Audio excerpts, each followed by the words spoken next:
네, 오늘도 종목별 섹터별 현황 M7 기업부터 점검하고 출발해 보겠습니다. 어제와는 사뭇 다른 빨간불을 켜내는 종목들이 더 많은 하루였는데요. 하나씩 이슈 더 깊게 들어가 보시죠. 먼저 구글입니다.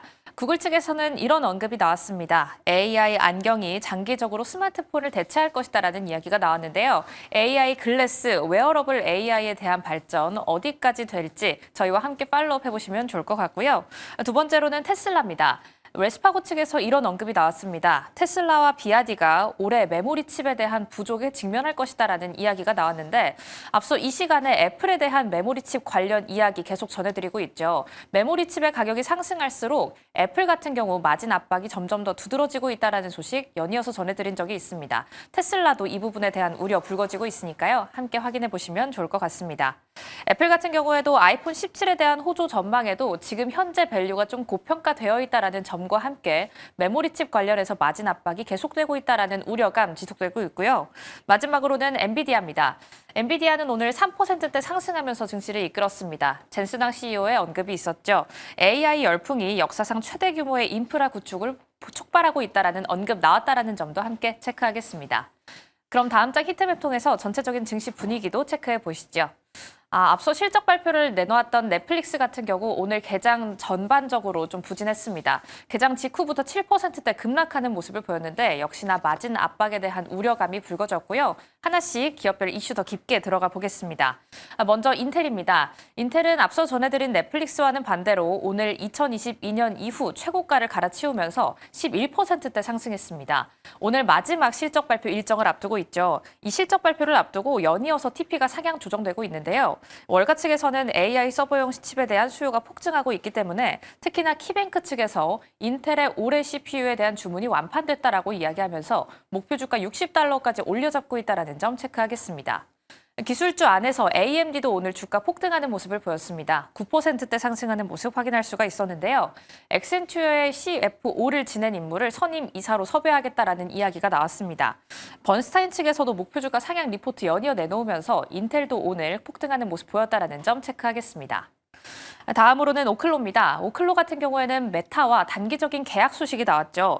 단계적으로 1.2기가와트 규모의 첨단 원자력 캠퍼스를 개발할 것이다라는 소식 나왔는데 일단 이런 계약 소식에 대해서 뱅크 오브 아메리카 측에서는 정말 주목할 만한 모멘텀이다라고 이야기하는 모습을 보였지만 오늘 주가 전반적으로는 하락세를 면치 못했습니다. 3%대 빠지는 모습 보였다라는 점 체크하겠고요. 다음으로 트럼프 대통령의 다보스 포럼 내용에서 언급됐기 때문에 움직인 섹터도 있었습니다. 전반적으로 방산주와 함께 은행주가 움직였는데 해당 내용은 잠시 뒤 브리핑 통해서 짚어보도록 할게요. 마지막으로는 히토류주 한번 짚어보겠습니다. 호주의 라이나스 레이어스가 전년 동기 대비 43% 정도 급증한 매출을 올렸다라는 소식에 경쟁 업체이긴 하지만 이 전반적인 캐파가 좀 커질 수 있겠다라는 기대감을 자극하는 소식이 나왔습니다. 하지만 전반적으로 최근 주가가 급등했기 때문에 피로감에 따른 차익 실현 매물 출회됐다라는 점 짚겠고요. 조금 더 특징적으로는 오늘 제약바이오 헬스케어단 안에서 모더나와 함께 머크가 공동 개발했던 맞춤형 암 백신이 5년 정도를 추적한 결과 키트루다와 병용 시 사망 위험이 50% 정도 낮아질 수 있다라는 소식이 받아내면서 오늘 모더나 같은 경우 14%대 급등했다라는 점 짚겠습니다. 그럼 다음 장 넘어가서 다보스 포럼에 움직였던 섹터들 살펴보시죠. 오늘 트럼프 대통령 다보스 포럼에서 주식 시장에 대한 이야기만 추려보자면 이런 언급을 남겼습니다. 어제의 하락은 지금까지 상승에 비하면 미미하다라고 이야기를 하면서 다우지수는 5만 포인트를 찍을 것이고 짧은 시간 안에 시장은 2배가 될 것이다라는 이야기를 남겼는데요. 여기에 더해서 조금의 세부적인 언급에 따라서 움직였던 섹터들과 종목도 체크해 보시죠. 방산주와 함께 은행주가 있겠습니다. 일단 방산 같은 경우에는 직접적으로 좀 수혜적인 언급이 나왔습니다. 우리는 세계 최고의 무기를 만들고 이제는 훨씬 더 빠르게 만들 것이다라는 이야기를 받아내면서 오늘 로키드 마틴 같은 경우 1.59% 계속된 상승불 유지하는 모습 보여냈고요. 두 번째로는 은행주입니다. 은행주 같은 경우에는 지금까지 있었던 우려감을 촉발시킬 수 있는 언급이 나왔지만 시티뱅크 측에서 이런 부분을 공식적으로 반박해주면서 전반적인 은행주들이 상승 탄력을 받아갔습니다. 트럼프 대통령은 신용카드 이자율 10%에 대해서 다시 한번 언급하는 모습이었는데요. 지금 현재는 이런 언급이 초반에 나왔을 때보다는 시장 전반적으로 이게 실제적으로 이루어지긴 어렵다라는 심리가 조금 더 강합니다. 이 때문에 오늘 시티뱅크 1.56% 상승하면서 장세를 가져갑니다.